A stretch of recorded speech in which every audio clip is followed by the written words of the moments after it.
Departure from Zanzibar. The dhow's sail catches the last breath of the northeast monsoon as it carries you away from Stone Town's ancient harbour. Picture yourself standing at the vessel's edge, salt spray cooling your face, watching the white coral buildings of Zanzibar grow smaller against the endless blue of the Indian Ocean. It's January 1866, and you are David Livingstone. Though perhaps tonight, as you lie there with tomorrow's weight pressing against your chest, you understand something of what drove this man toward the unknown interior of a continent. You see, there's something about departure that speaks to those of us who carry invisible burdens. The moment when you step away from the familiar chaos, when you leave behind the endless correspondence, the diplomatic niceties, the comfortable certainties of civilization, and venture toward something that calls to you from beyond the horizon. Livingstone felt it that morning as the dhow pulled away from Zanzibar's spice-scented shores. The same restless energy that keeps you awake at 2 a.m., calculating and planning and dreaming of what you're building. But let me tell you about this particular departure, because it holds lessons for anyone who has ever stood at the threshold of the unknown, carrying more responsibility than seems humanly possible. Livingstone was 53 years old that January morning, older than he should have been for such an undertaking, his body already bearing the accumulated weight of 2 decades in Africa. Malaria had hollowed his cheeks. The African sun had carved deep lines around his eyes. His left arm hung slightly crooked from an old encounter with a lion. Yet something burned within him, a purpose so clear it made physical discomfort irrelevant. You know this feeling, don't you? When the thing you're building becomes larger than your own comfort, your own safety, your own reasonable limitations. When the vision pulls you forward despite every rational voice whispering that you should rest, should delegate, should choose the easier path. The British government had given Livingstone an impossible mandate: find the source of the Nile, map the watersheds of Central Africa, and, perhaps most importantly to his own conscience, gather evidence that might finally turn the world against the slave trade that was bleeding this continent dry. 3 monumental tasks that would have challenged a team of explorers. He carried them alone, along with the weight of his own previous failures, his family's sacrifices, and Britain's expectations. As the dhow sailed westward toward the mainland, Livingstone stood beside 2 men who would become the backbone of his final expedition. Their names were Susi and Chuma, and their story reminds us that the greatest ventures are never truly solitary endeavors. Susi was a man of perhaps 30 years, with the quiet strength of someone who had survived more than most. Born into slavery, he had been freed by British naval patrols and educated at the mission schools of Bombay. Now he returned to Africa not as a victim, but as a free man choosing his own path. His eyes held a particular intensity, the look of someone who understood that this journey was about more than geography or scientific discovery. It was about the future of his people. Chuma was younger, barely 25, with quick hands and an even quicker smile that could lighten the darkest moments. He too had been rescued from slavery as a child, educated in India, and now returned with skills that spanned 2 worlds. He could navigate by the stars, repair equipment with improvised tools, and, perhaps most valuably, he possessed that rare gift of maintaining hope when circumstances turned desperate. These 3 men, the aging Scottish explorer and his 2 African companions, formed an unlikely partnership bound by shared purpose rather than nationality or race. In an age when such partnerships were almost unthinkable, they chose to trust each other with their lives. There's wisdom here for anyone building something meaningful. The people who choose to join you on the difficult path, they're not just employees or partners or advisors, they're co-conspirators in the deepest sense. Fellow travelers who see the same distant horizon and decide it's worth the journey, regardless of the obstacles ahead. As the dhow approached the mainland port of Mikindani, Livingstone felt the familiar mixture of excitement and trepidation that comes with new beginnings. Behind him lay the relative comfort of Zanzibar, with its established trade routes and diplomatic protections. Ahead stretched the vast interior of Africa. Thousands of miles of unmapped territory, hostile tribes, disease-carrying insects, and landscapes that could kill the unprepared. But also ahead lay possibility, the chance to add something meaningful to human knowledge, the opportunity to strike a blow against one of history's greatest evils. The prospect of discovery that might justify all the sacrifices, his own and those of the people who believed in him. The parallels to your own journey are unmistakable, aren't they? Every significant venture begins with this same leap from the known into the unknown. Every leader who has built something lasting has stood at this same threshold, feeling the weight of responsibility and the pull of possibility in equal measure. Mikindani proved to be a dusty, sun-baked settlement where Arab traders conducted their business in the shade of coconut palms. Here, Livingstone would gather his supplies, hire porters, and make final preparations for the interior. But even in this remote outpost, the shadow of the slave trade fell across everything. Caravans arrived regularly from the interior, bringing ivory, gold, and human cargo. Livingstone watched these processions with a mixture of scientific curiosity and moral revulsion. He took careful notes, not just of trade routes and tribal territories, but of the human cost of commerce. Every observation brought him closer to the evidence he needed to present to the world. The weight of witnessing such suffering might have paralyzed a lesser man. But Livingstone had learned something that every effective leader must understand. You cannot carry the weight of problems you cannot yet solve. You can only move forward, step by step, gathering strength and knowledge and allies until you reach a position where meaningful action becomes possible. This is perhaps the most crucial lesson for those of us who lie awake at night, overwhelmed by the magnitude of what we're trying to accomplish. The path forward is not always visible from where you stand today, but it becomes visible as you move, as you gather experience, as you build relationships with people like Susi and Chuma who share your deeper purpose. The final preparations took weeks. Supplies had to be carefully chosen. Every pound would be carried on someone's back for thousands of miles. Equipment had to be tested and retested. Routes had to be planned based on fragmentary information from Arab traders and tribal messengers. Most importantly, trust had to be built with the 60 porters who would carry their lives into the unknown. Livingstone understood that leadership in such circumstances required a different approach than the command structures of military expeditions or commercial enterprises. These men were not following orders. They were choosing to share an extraordinary risk.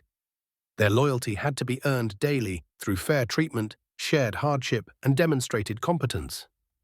As the expedition finally prepared to leave Mikindani and strike inland, Livingstone felt the familiar transformation that comes with crossing the threshold from preparation into action.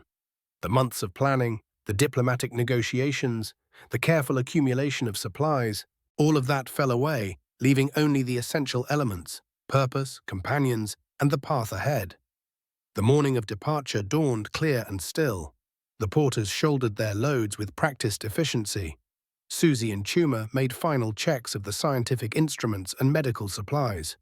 Livingstone took one last look at the Indian Ocean, knowing he might never see it again. Then they turned their backs on the coast and began walking west toward the heart of Africa. The sound of their footsteps, 60 men moving in loose formation along ancient trading paths, created a rhythm that would carry them across landscapes that existed in European minds only as blank spaces on incomplete maps. Behind them, the familiar world grew smaller. Ahead, the unknown interior beckoned with its promises and dangers. And in that moment of transition, Livingstone experienced something that every leader recognizes: the peculiar mixture of fear and exhilaration that comes with committing fully to a path from which there may be no return. This is where we leave them tonight, at the beginning of a journey that will test everything they believe about themselves and each other. 3 men bound by shared purpose, walking into mystery with nothing but their skills, their determination, and their faith in what they're building together. As you settle deeper into rest, carry with you this image of departure, not as abandonment of safety, but as movement toward purpose. Tomorrow will bring its own challenges, its own impossible decisions, its own moments when the weight you carry seems too heavy for any one person to bear. But tonight, let yourself rest in the knowledge that every meaningful journey begins with a single step away from the familiar and toward the horizon that calls to you. Like Livingstone, Susi, and Chuma, you are not walking alone into the interior. The morning sun rises like a furnace over the African landscape, and already the expedition faces its first cruel lesson. Within days of leaving the coast, several porters have vanished in the night, taking precious supplies with them. Medicine, tools, provisions meant to sustain months of travel. Gone. Livingstone wakes to find his carefully planned expedition suddenly diminished, his resources scattered like leaves in the wind. You know this feeling, don't you? That moment when you realize the plan you've constructed so carefully is already unraveling. When the team member you counted on gives notice, when the funding you expected falls through, when the market shifts just as you've committed everything to a particular direction. The weight you carry suddenly feels heavier because the supports you thought you had simply aren't there anymore. But watch how Livingstone responds to this setback. There's no rage, no desperate scrambling to return to safety. Instead, he does what all true leaders must do when the familiar falls away. He adapts, he listens, he learns to see the world through different eyes. The expedition moves deeper into the interior, and the landscape begins to reveal its true character. Gone are the palm-fringed beaches and the ordered settlements of the coast. Here, the earth stretches endlessly in rolling hills of red dust and scattered acacia trees. The heat builds with each hour, pressing down like a physical weight. By midday, it shimmers in waves that make the horizon dance and blur. Livingstone walks steadily through this furnace, his weathered face set with quiet determination. His boots raise small clouds of dust with each step. The sun has already begun to burn through his clothes, and sweat traces lines through the dirt on his skin. But he continues forward, one step after another, because this is what the work demands. The parallels to your own journey are unmistakable. The relentless pressure of building something meaningful in a world that often seems indifferent to your vision. The way each day brings its own heat, its own challenges that must be endured rather than avoided. The knowledge that the only way forward is through, never around. His companions, Susi and Chuma, move with the easy rhythm of men born to this landscape. They read signs in the terrain that Livingstone is only beginning to understand. The way certain grasses indicate water nearby, how the behavior of birds reveals the presence of other travelers, which paths are safe and which lead to territories controlled by hostile forces. This is perhaps the most crucial lesson of these early weeks. The recognition that true leadership often means acknowledging what you don't know. Livingstone, for all his experience, for all his previous expeditions, understands that he must become a student again. The Africa he thought he knew reveals new mysteries with each mile. You carry this same challenge in what you're building. The market you thought you understood shifts beneath your feet. The customers you believed you knew reveal new depths of need and complexity. The industry you've studied transforms faster than your carefully laid plans can accommodate. And like Livingstone, your survival depends not on clinging to old certainties, but on learning to see with fresh eyes. The expedition encounters their first village after a week of walking. It's a cluster of mud brick buildings surrounded by fields of maize and millet. Children appear first, watching these strangers with curious eyes. Then the adults emerge, cautious but not unfriendly. There are negotiations to be conducted, permissions to be sought, guides to be hired. Livingstone approaches these conversations with patience born of necessity. He cannot simply demand passage or provisions. He must earn trust, demonstrate respect, prove that his presence brings benefit rather than harm. Each village becomes a negotiation, each chief a stakeholder whose concerns must be understood and addressed. The weight of leadership reveals itself in these moments. Every decision ripples outward, affecting not just his own fate, but the lives of everyone who has chosen to follow him. The wrong word, the misunderstood gesture, the failure to honor local customs, any of these could end the expedition before it truly begins. This is the reality you know so well, the weight of decisions that affect not just your own future, but the livelihoods of everyone who has trusted you with their careers, their hopes, their willingness to believe in what you're building. The knowledge that leadership is not about commanding from a distance, but about earning trust one conversation at a time. As the days pass, the expedition settles into a rhythm dictated by the landscape itself. They rise before dawn, when the air still holds a hint of coolness. They walk through the morning hours, covering as much ground as possible before the sun reaches its merciless peak. Then they rest through the hottest part of the day, sheltering under whatever shade they can find, conserving water and energy for the afternoon march. The vastness of the continent begins to make itself felt. Mile after mile of rolling terrain, punctuated by occasional rivers and forests, but always stretching toward a horizon that seems to recede as quickly as they approach it. The scale is humbling, a reminder that human ambition, however grand, must always reckon with forces larger than itself. Livingstone's journal entries from this period reveal a man coming to terms with the true magnitude of his undertaking. The source of the Nile, that geographical prize that has drawn him back to Africa, lies somewhere in this immensity. But already he's beginning to understand that the journey itself may be as important as the destination. The heat continues to build as they move inland. It's not just the temperature, but the way it seems to press against every surface, every breath, every thought. Yet somehow they continue, step by step, mile by mile, day by day. Because this is what the work requires. Not comfort, not certainty, not even the promise of success, but the willingness to continue when continuing is the hardest thing imaginable. Tonight, as you prepare for rest, carry with you this image of persistence, of movement through difficulty, not because the path is clear, but because the destination matters enough to justify the heat, the uncertainty, the weight of each step forward. Campfire reflections. The fire crackles lower now, its flames dancing against the infinite darkness of the African night. Around this small circle of warmth, 3 men sit in contemplation, the weight of the day's journey settling into their bones like dust into fabric. Above them, stars pierce the velvet sky with an intensity unknown to those who dwell beneath the veiled heavens of cities and towns. Livingstone stares into the embers, his weathered hands clasped around a tin cup of weak tea. The liquid has long grown cold, but he holds it still, as if the familiar weight might anchor him to something beyond this vast wilderness that stretches endlessly in every direction. His mind, that restless instrument that has driven him across oceans and continents, refuses the peace that his body so desperately craves. In the dancing shadows, he sees not just flame and darkness, but maps. Rivers flowing toward unknown destinations, tributaries branching like the veins of some great living thing. The source of the Nile, that ancient mystery that has haunted geographers and dreamers for millennia. Somewhere in this immensity of land and water lies the answer, the single point from which the great river begins its journey to nourish the cradle of civilization. You know this feeling, don't you?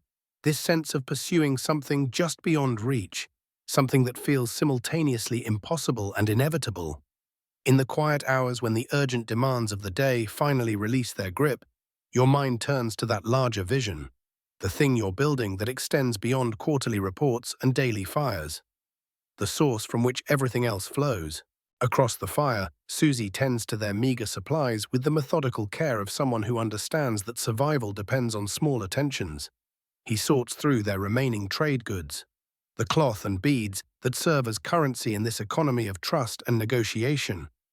Each piece represents not just material value, but the possibility of safe passage, of welcome in the next village, of another day's journey toward whatever destination awaits them. Chuma sharpens his knife with long, patient strokes, the steel singing softly against the whetstone. The sound carries a rhythm older than empires, the eternal human task of maintaining the tools that keep us alive, keep us moving forward. In his movements lies no urgency, no anxiety about tomorrow's challenges, only the quiet satisfaction of work well done, of preparation for whatever may come. These 2 men have chosen to follow Livingstone not for glory or discovery, but from something deeper. A loyalty that transcends immediate reward. They have seen him at his worst and best, witnessed his failures and small triumphs.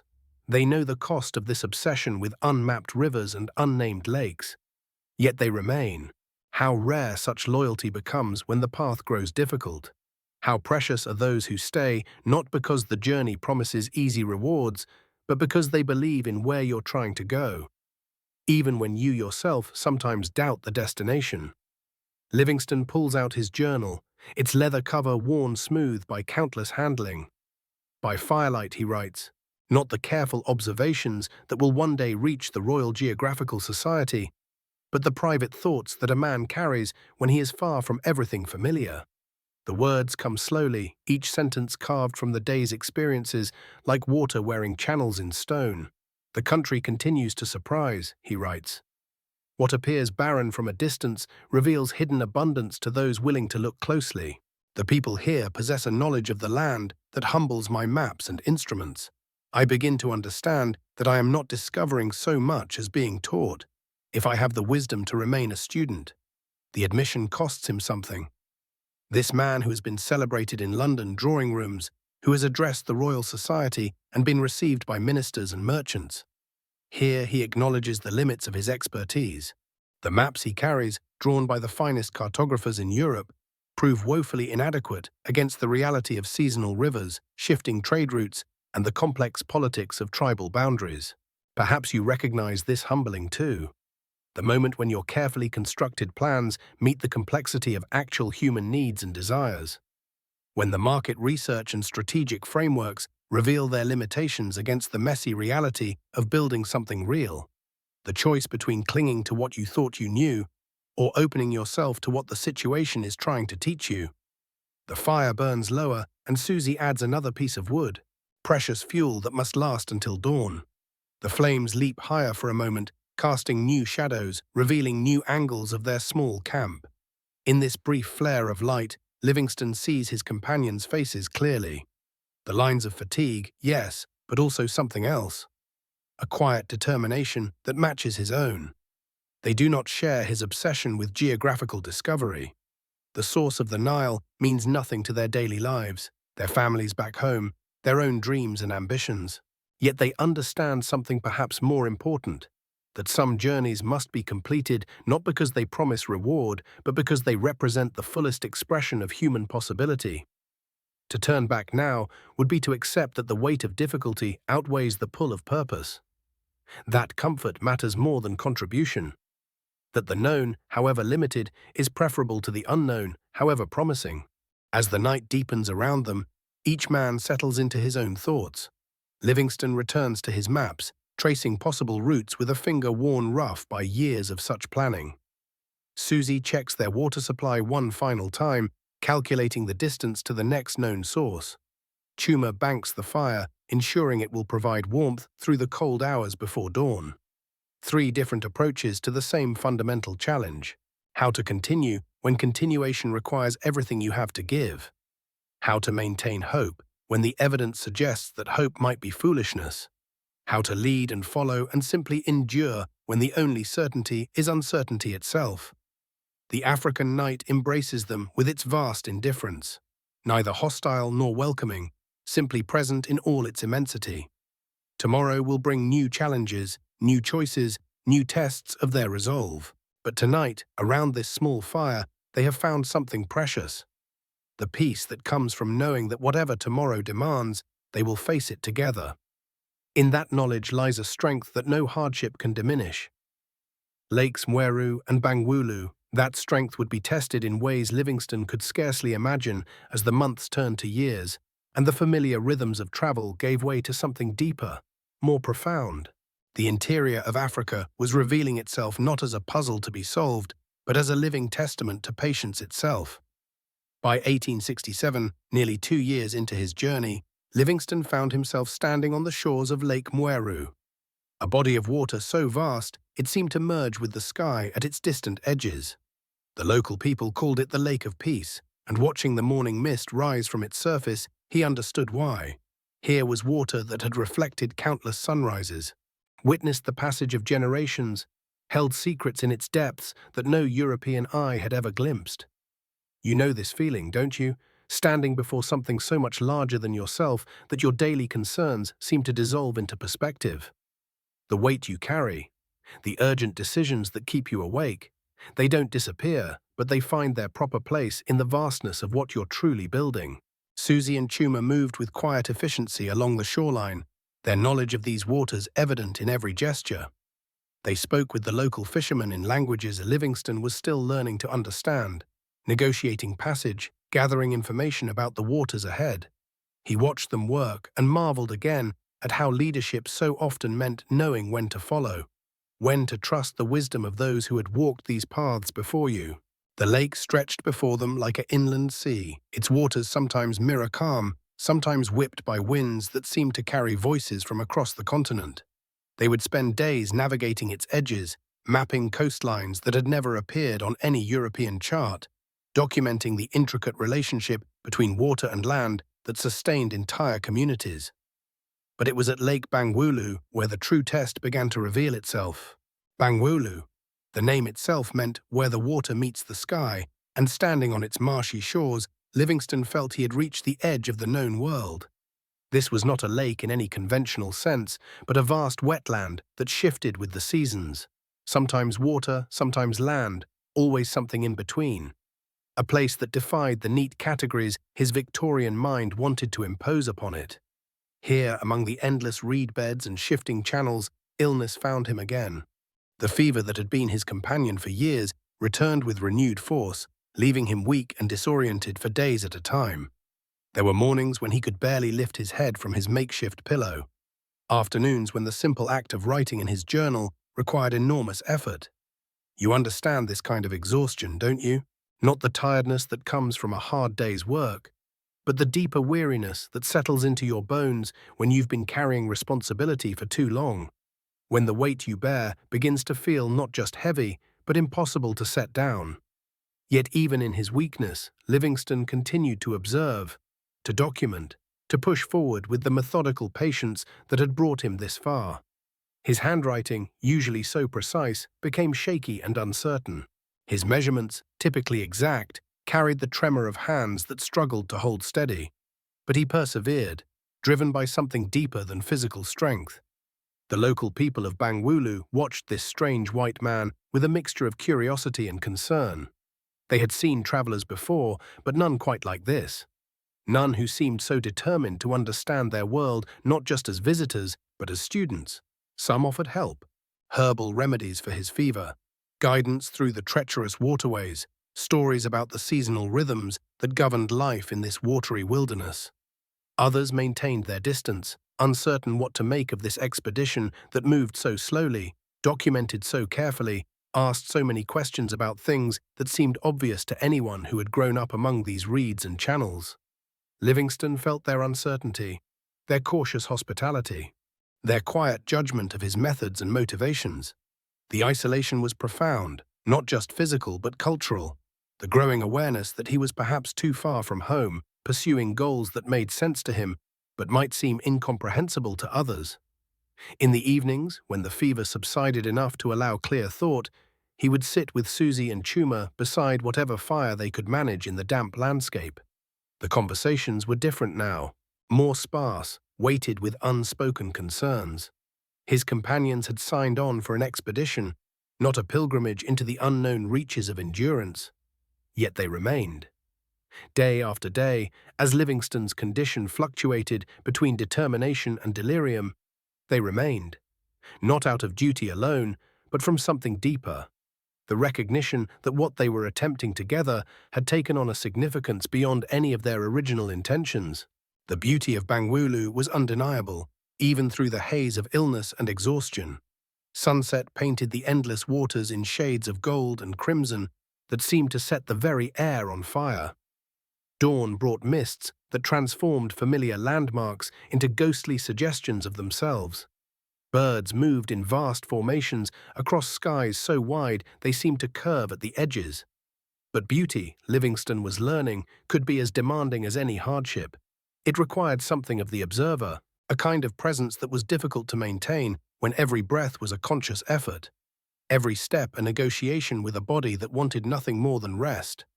This is the paradox every leader learns eventually, that the most profound moments of your journey often come not when you feel strongest, but when you feel most vulnerable, when the weight you carry has stripped away everything non-essential, leaving only the core of what you're truly building.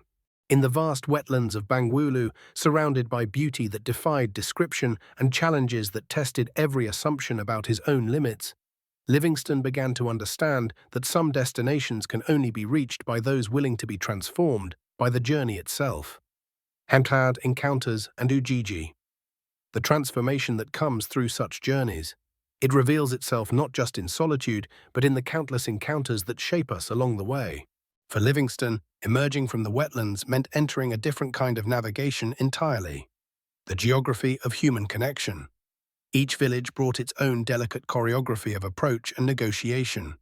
Sometimes he was welcomed with curiosity, children gathering to touch his pale skin, while elders offered shelter and food. In these moments, surrounded by laughter and generous hospitality, the isolation of his mission seemed almost absurd. Here were communities that had thrived for generations without maps, without the Western obsession to name and claim every river's source. But other encounters carried darker undercurrents, villages where his presence stirred suspicion, where the sight of his weathered face and strange equipment triggered memories of other white men who had passed through with very different intentions. The slave trade had carved deep wounds across this landscape, and Livingstone carried the burden of his skin color like an invisible weight. You know this complexity, don't you? How the work you're building can be received so differently depending on who's listening. How your intentions, however pure, must navigate the reality of what others have experienced before you arrived. Sometimes the most challenging conversations aren't about what you're actually doing, but about what your presence represents to those who've been let down before. In one village near Lake Tanganyika, Livingstone found himself facing a chief whose initial warmth had curdled into suspicion. Word had spread that this white man was asking too many questions about routes and resources. Was he mapping the land for others to follow? The chief's advisors whispered of traders who had come with similar curiosity, only to return with chains and armed men. Livingstone sat in the chief's compound as the sun set, trying to explain through interpreters that his mission was different, that he sought knowledge, not profit, that he documented the horrors of the slave trade to expose them, not to enable them. But how do you prove intentions when trust has been systematically destroyed? The weight of representation. It's something every leader carries, isn't it? You're not just building your own vision, you're carrying the accumulated impact of every leader who came before you. Every promise that was broken, every trust that was betrayed. Sometimes the hardest part of moving forward isn't overcoming your own limitations. It's earning the right to be heard despite the failures of others. Gradually, through patient days of simply being present, of sharing meals and showing genuine interest in the village's own stories, the suspicion began to soften. Not because Livingstone could erase the past, but because he was willing to acknowledge it, to sit with the discomfort of being mistrusted and prove his different intentions through consistent action rather than persuasive words. This became the rhythm of his journey toward Ujiji, each community a small negotiation between past and present, between hope and wariness. Some doors opened easily. Others required weeks of patient presence before even basic trust could be established, and through it all, Susi and Chuma served as bridges. Their ability to speak multiple languages, to understand the subtle protocols of different tribes, proved invaluable. They could sense when Livingstone's direct Scottish manner might cause offense, stepping in with the kind of cultural fluency that only comes from deep roots in this landscape. There's profound leadership wisdom in this, isn't there? The recognition that your vision, however compelling to you, must be translated into languages others can understand. Not just the words, but the cultural context, the unspoken concerns and historical wounds that shape how your message is received. When they finally crested the hills overlooking Ujiji in October 1871, Livingstone felt something close to relief wash through his exhausted frame. Below them spread one of East Africa's great trading centers, a bustling town where Arab merchants, African traders, and travelers from across the continent converged on the shores of Lake Tanganyika. Ujiji promised resupply, communication with the outside world, and the kind of human energy that comes from commerce and connection. After months in remote villages and wilderness camps, the sight of busy markets and crowded streets felt almost overwhelming. But as they descended into the town, another reality settled over him. Here, surrounded by more people than he'd seen in years, Livingstone felt his isolation more acutely than ever. These traders spoke of the wider world, of news from Europe, of political changes and technological advances that had occurred during his years of silence in the interior. He was becoming a ghost in his own time, a man whose absence had grown so long that many assumed he was dead. The letters waiting for him in Ujiji carried word of memorial services held in his honor, of expeditions being planned to search for his remains. The irony was almost cruel. He had traveled thousands of miles to connect the unknown with the known, to bridge the gap between African reality and European understanding. But in doing so, he had severed his own connection to the world he'd left behind. You understand this particular loneliness, don't you? The isolation that comes not from being alone, but from being so deep in work that matters to you that you've lost touch with everything else. When the mission becomes so consuming that you realize you've been building something magnificent, but building it in a kind of exile from the very people you hope to serve. In Ujiji's markets, surrounded by the vibrant chaos of human commerce, Livingstone felt like a man observing life through glass. Present but separate, known by reputation but understood by few. This was the paradox of his position, famous enough that his name carried weight across continents, but isolated enough that he'd become more legend than man. The very dedication that made his work possible had transformed him into something apart from ordinary human connection. As he settled into temporary quarters in Ujiji, catching up on correspondence and planning his next moves, Livingstone couldn't have known that his isolation was about to be dramatically interrupted. That somewhere to the east, a young Welsh journalist named Henry Stanley was leading an expedition with one simple, sensational mission: find Livingstone. The stage was set for an encounter that would change everything, not just for two men meeting in an African trading post, but for how the world understood exploration, celebrity, and the price of pursuing impossible dreams. The meeting with Stanley. And so it was that on the 10th of November, 1871, as the morning sun cast long shadows across the dusty streets of Ujiji, a commotion began to build at the town's edge. Word spread quickly through the marketplace. An expedition was approaching, a large one, led by a white man. Livingstone, weakened by fever but alert to the growing excitement around him, made his way slowly toward the gathering crowd. His clothes were patched and faded, his beard grown wild and grey. He had become, in many ways, as much a part of this African landscape as the baobab trees themselves. Then he saw them. A column of porters, well-supplied, well-organized, moving with the confidence of an expedition that had not yet learned Africa's harder lessons. And at their head, a younger man, clean-shaven, wearing a pith helmet that still held its shape. The moment has become legend, hasn't it? The words that followed. But imagine, if you will, the weight of that pause, as two very different men, carrying very different burdens, recognized something in each other across that dusty clearing. Dr. Livingstone, I presume. Such simple words, yet they carried with them the entire weight of the outside world. Newspapers and deadlines, public fascination and commercial interest. The machinery of fame that had been grinding away in Livingstone's absence. Henry Morton Stanley, 28 years old, a journalist working for the New York Herald, a man who had been given a mission as clear and direct as any assignment could be. Find the missing explorer, get the story, return to civilization with proof. For Stanley, this was the story of a lifetime. For Livingstone, well, that was more complicated. You know this feeling, don't you? When someone arrives with solutions to problems you've been wrestling with alone. But those solutions come wrapped in expectations you're not sure you can meet. When rescue feels simultaneously like salvation and intrusion, Stanley had brought supplies, medicine, news from the outside world, letters from home that Livingstone had not received in years. The practical relief was overwhelming, like water in a desert, like rest after endless waking. But he had also brought something else: the weight of other people's agendas.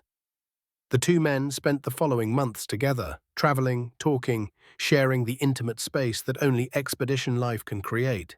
Stanley, energetic and ambitious, documenting everything with the eye of a man who knew he would need to sell this story to the world. Livingstone, grateful for the companionship, yet increasingly aware of how his private struggles were becoming public narrative. Stanley saw adventure where Livingstone had learned to see complexity. He saw heroic exploration where Livingstone had come to understand his own deep dependence on others. Most tellingly, Stanley saw a story with clear heroes and villains, while Livingstone had spent years learning that the truth was far more nuanced. They explored Lake Tanganyika together, Stanley marveling at landscapes that had become familiar to Livingstone. Livingstone seeing them fresh again through younger eyes. There was genuine friendship there, the kind that forms between people sharing extraordinary circumstances. But underneath the camaraderie, a tension was building. Stanley wanted Livingstone to return with him. to come back to civilization, to claim his place as the celebrated explorer, to enjoy the fame and recognition that awaited. The practical arguments were compelling. Livingstone's health was failing, his supplies were constantly uncertain, his isolation was profound. Yet something in Livingstone resisted. It wasn't stubbornness, though it might have looked that way from the outside. It was something deeper, a recognition that the work he had committed to, the real work, not the work the newspapers wanted to celebrate, wasn't finished. The slave trade routes he had been documenting, the relationships he had built with communities across the interior, the slow, patient process of understanding that had replaced his earlier certainties about what he was doing and why. To return with Stanley would mean stepping back into a version of himself that no longer quite fit.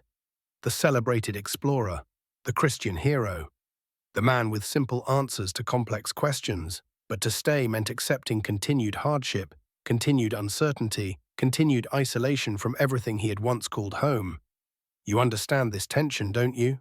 Between the person others need you to be and the person your actual work has made you become.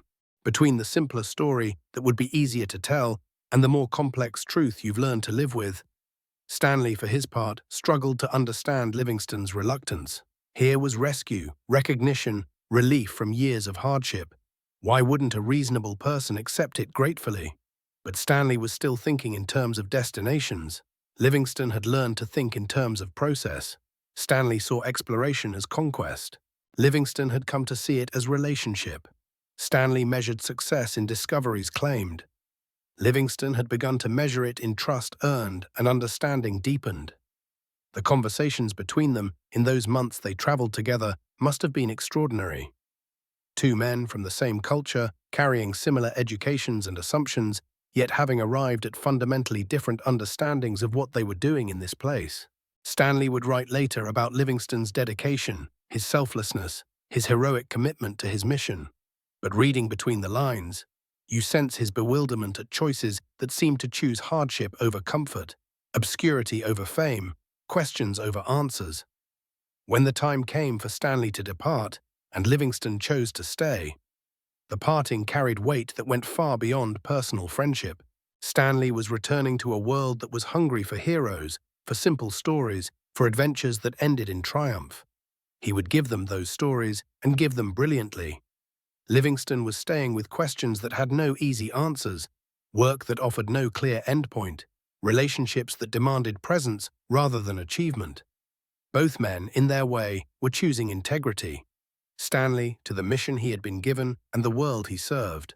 Livingstone to the mission he had discovered and the understanding he had earned.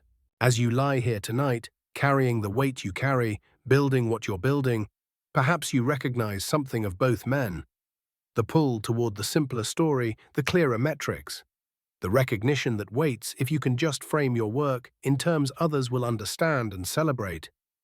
And the quieter pull toward the more complex truth. The work that matters most but measures least easily. The relationships that sustain but don't scale. The questions that deepen rather than resolve. Both pulls are real. Both have their place. The art lies in knowing, in each moment, with each choice, which one your deepest work requires. #, the relentless pursuit. Stanley's departure came with the morning mist, his caravan disappearing into the forest with letters for the outside world, supplies and the promise of return. But Livingstone knew, even as he watched the last porter fade from view, that he would not be waiting when Stanley came back. The silence that followed was different from before. Not the empty silence of isolation, but the full silence of choice. He had turned away from the clear path home, from the comfortable narrative of the rescued explorer, and stepped back into the questions that had no easy answers. You know this silence.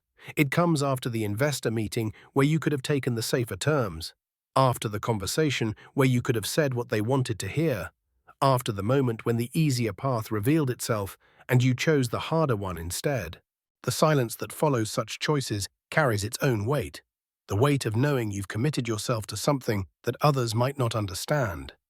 Livingstone's remaining companions, Susi, Chuma, and a handful of others, watched him with quiet understanding. They had seen this determination before.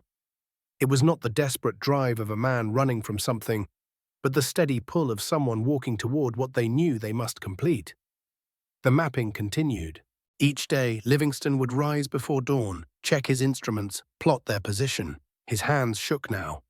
Fever and dysentery had carved away at his strength, but the observations remained precise. The careful notation of tributaries, the sketching of shorelines, the recording of depths and currents. In your own work, in what you're building, there are similar moments of methodical progress when the world isn't watching. The careful attention to details that won't make the headlines. The relationships tended when there's no immediate return. The systems built when no one notices the building. The lakes stretched before them like mirrors of sky. Bangweulu's endless wetlands, where water and land merged in patterns that shifted with each season. Here, in this maze of channels and islands, Livingstone began to understand something about the source he'd been seeking. It was not a single point, not a dramatic spring bursting from rock, but a vast, complex system where dozens of streams gathered, separated, rejoined. The Nile's true beginning was not a place but a process, not a moment of discovery but a gradual recognition of how water finds its way. Perhaps this is what you're learning about what you're building, that the source of real value, lasting impact, sustainable growth, is not found in a single breakthrough moment. It emerges from the complex interplay of countless smaller streams, decisions made in quiet moments, relationships deepened over time, principles held when holding them cost something. Livingstone's journal entries from these months carry a different tone, less of the urgent explorer documenting discoveries for distant audiences, more of a man in conversation with the landscape itself.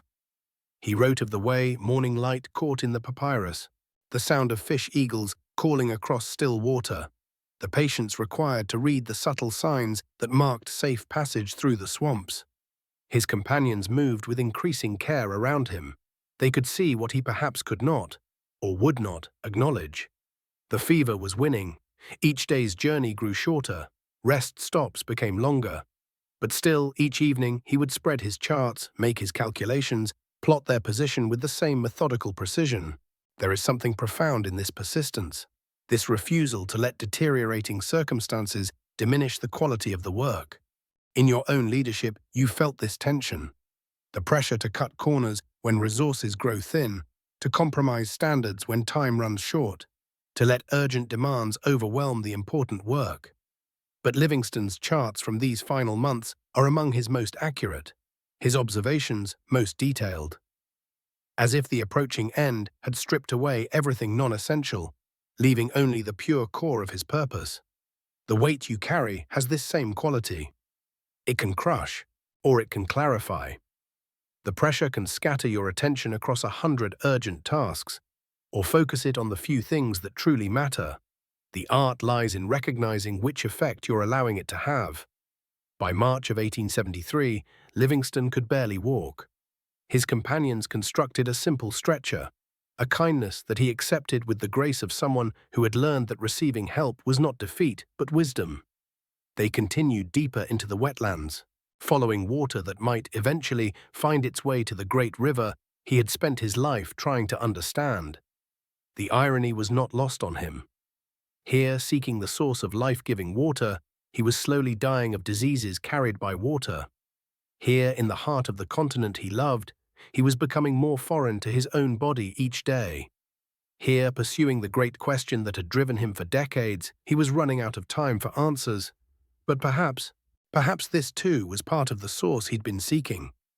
Not just the geographical beginning of a river, but the deeper spring from which persistence flows.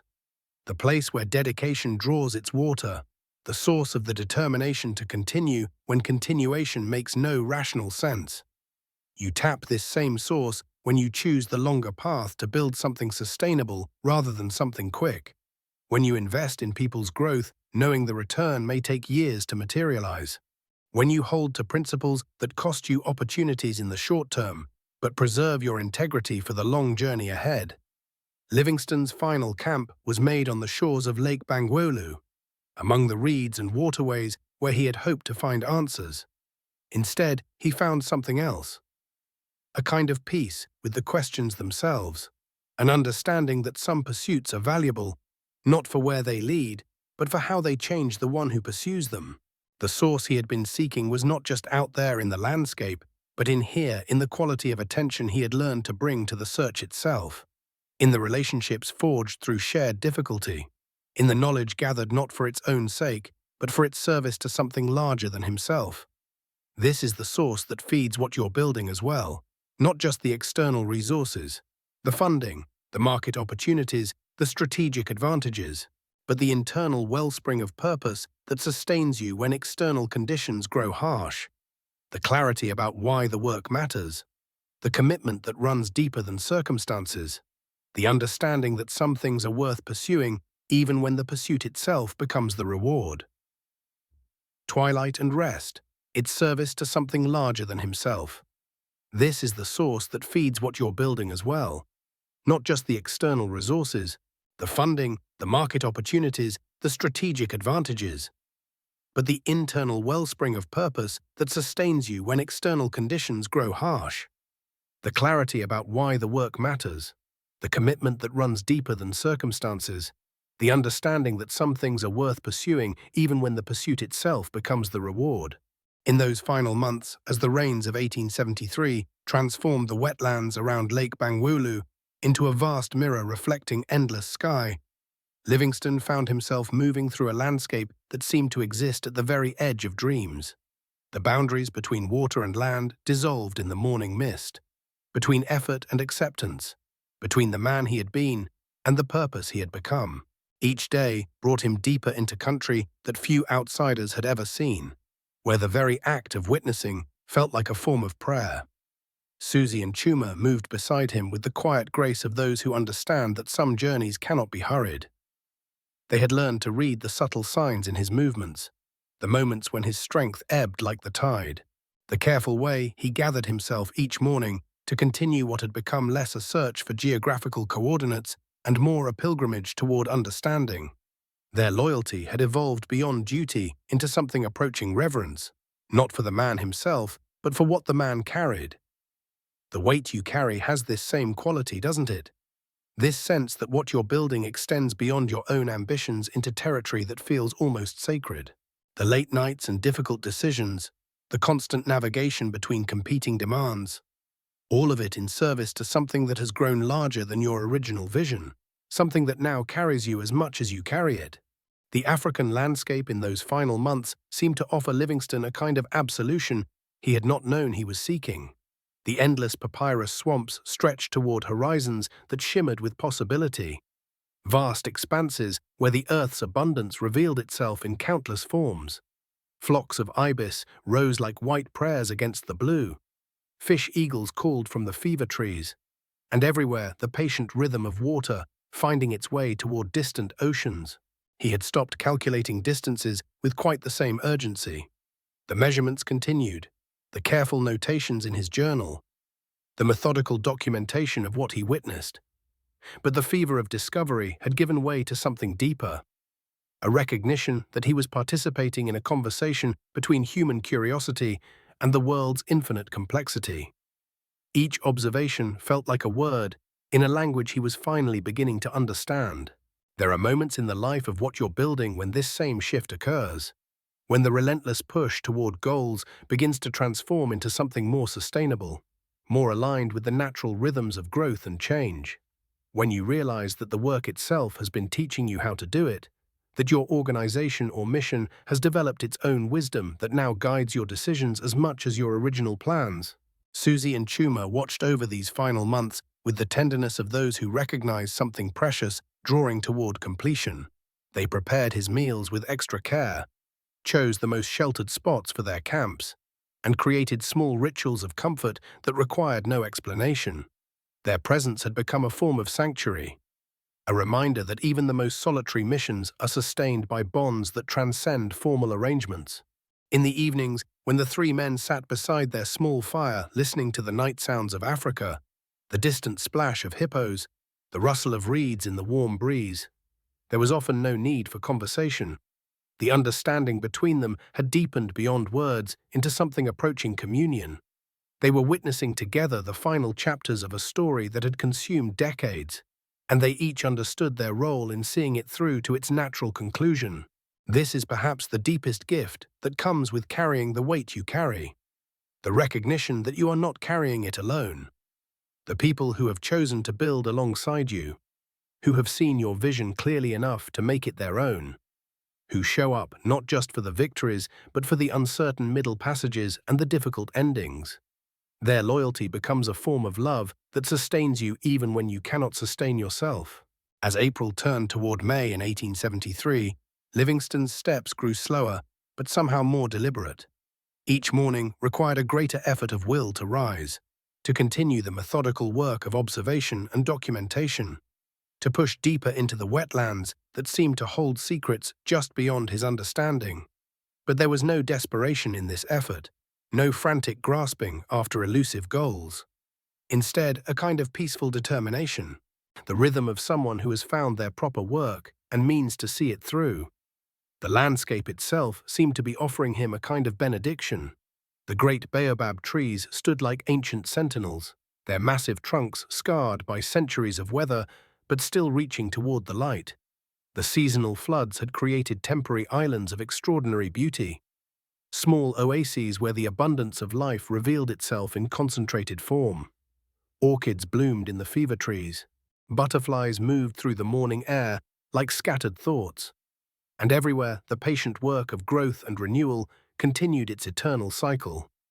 He began to understand that what he had been seeking, this source that had driven him across continents and through decades of hardship, was not a single point on a map but something more like a principle, the source from which all rivers flow, the wellspring from which all genuine effort draws its strength, the place where human purpose aligns with the world's deeper currents. You know this place, don't you? This understanding that what you're building is part of something larger than market forces or personal ambition, the recognition that your work, your organization, your mission flows from the same source that feeds all meaningful human effort. The desire to contribute, to leave something valuable behind, to participate in the long conversation between human ingenuity and the world's needs. In those final weeks, as Livingstone's physical strength continued to ebb, his companions created around him a cocoon of care that allowed his essential work to continue. Susi would help him to his writing each morning, arranging his papers and instruments with the reverence of an acolyte preparing for sacred ritual. Chuma would scout ahead to find the paths that required the least effort, the camps that offered the most protection, the routes that honored both their mission and their leaders' diminishing reserves. Their devotion had evolved beyond professional obligation into something approaching love, the kind of loyalty that emerges when people recognize they are participating in something that will outlast them all. They were no longer simply following a man on his personal quest. They were serving as guardians of a vision that had become larger than any individual life. On May 1st, 1873, in a small village called Chitambo, David Livingstone made his final camp beneath a great baobab tree whose branches spread like arms embracing the sky. The tree had stood there for centuries, had sheltered countless travelers, had witnessed the patient cycles of rain and drought, growth and rest, effort and acceptance that define all life in this ancient landscape. Susi and Chuma prepared his shelter with particular care that evening, arranging his few possessions, ensuring his journal and instruments were within easy reach, creating around him the small sanctuary that had sustained him through thousands of nights in the African wilderness. The fire burned low and steady. The night sounds of the wetlands provided their familiar symphony, and the great tree offered its silent protection against the vast African sky. That night, as Livingstone settled into what would be his final rest, he was surrounded by everything that had sustained him through the long journey. The loyal presence of companions who had become family, the methodical tools of his life's work, the infinite African landscape that had taught him the difference between seeking and finding, and the deep peace that comes to those who have given themselves completely to something worthy of the gift.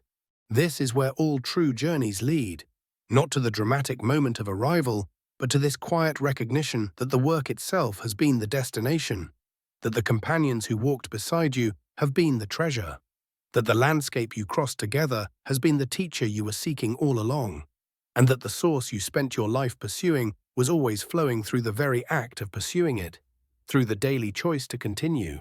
through the methodical attention to what matters, through the loyalty you inspired and received, through the quiet moments of rest beneath ancient trees when the weight you carry finally transforms into the peace you've earned, and you understand at last that some journeys are completed not by reaching their end, but by becoming worthy of the path itself.